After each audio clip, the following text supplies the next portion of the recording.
The back स्टॅबर्स, धोकेबाज, पाठीत खंजीर खुपसणारे, हे सगळं काँग्रेसबद्दल बोललं गेलंय DMKच्या नेत्याकडून, सर्वानंद अण्णादुराई यांच्याकडून. पण का? कारण गेली 2 दशकं DMK आणि काँग्रेस हे एकत्रितपणे तामिळनाडूमध्ये निवडणुका लढतायत. एकत्रितपणे ते आहेत.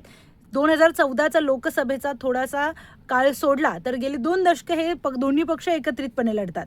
आणि आत्ता जेव्हा तामिळनाडूच्या निवडणुकांचे निकाल समोर आले, थलपती विजय यांना प्रचंड बहुमत तिथे मिळालं आणि तरीही सत्ता स्थापन करण्यासाठी त्यांना 10 जागांची कमतरता भासतीये. त्यानंतर काँग्रेसने पुढाकार दाखवून काँग्रेसने विजय यांच्या पक्षाला सपोर्ट करण्याचा निर्णय घेतलाय. अधिकृतपणे काँग्रेसनं तसं जारी केलंय आणि त्यामुळे DMK नाराज झाली आहे.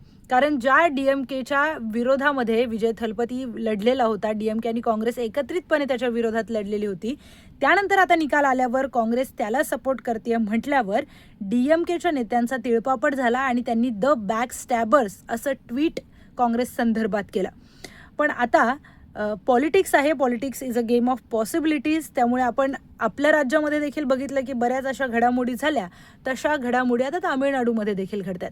पण या सगळ्या समीकरणाबद्दल तुम्हाला काय वाटतं? आपलं मत कमेंटमध्ये.